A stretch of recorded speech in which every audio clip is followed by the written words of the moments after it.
días. En esta oportunidad, ¿no? Vamos a hablar sobre el tema estático, a lo cual el tutor va a ser Ricardo Carvillanos. Mi nombre es Richard Escalante Rojas. Soy Javier Monroy Martínez. Ángel Huitrón Cusi. Mi grupo, ¿no?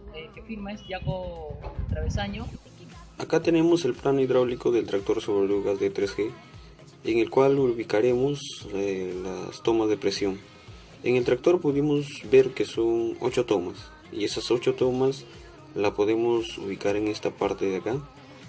Para definir qué puertos son o qué toma, se hace un seguimiento respectivo, y al hacer el seguimiento al puerto 3 y al puerto 4, pudimos determinar que es para la presión de carga. Por lo que ya definido pasaremos a ubicarlos en el equipo. Seguidamente vamos a medir la presión de carga en los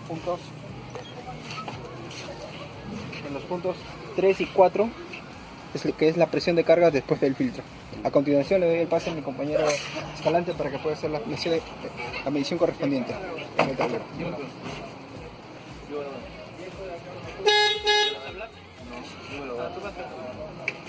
¿Quiénes van a hablar? Papo va a presentar.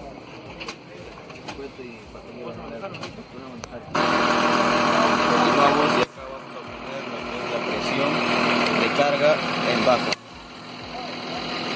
Es un aproximado de 260 y 320 psi. A continuación vamos a hacer en alta, buscando al separador.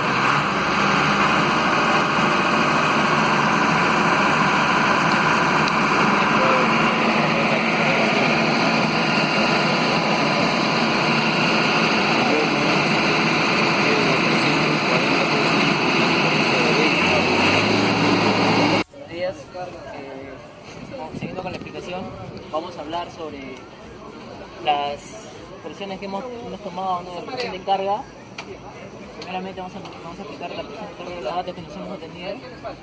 En baja hemos tenido una presión de la primera bomba de carga de 160 y en la otra hemos tenido un bajo de 320. Vemos acá que hay una diferencia de presiones, ¿no? La otra es mayor y la otra es 320 y la otra es 270, ¿no? Entonces, ¿esto qué nos ocasiona, ¿no? ¿Qué nos puede ocasionar, ¿no? Que se está enviando mayor flujo, ¿no? en la toma de la bomba de carga, de la que está la primera bomba de carga, que viene a este motor hidráulico, que acá va a enviar mayor flujo, ¿no? Y acá va a haber un menor flujo, ¿no? Ya que acá la válvula de alivio se va a abrir más rápido. Entonces, ¿cómo podemos solucionar este problema? Regulando, ¿no? La válvula de alivio de carga, ¿no? Y igualando las presiones para que no haya una diferencia de velocidades, ¿no?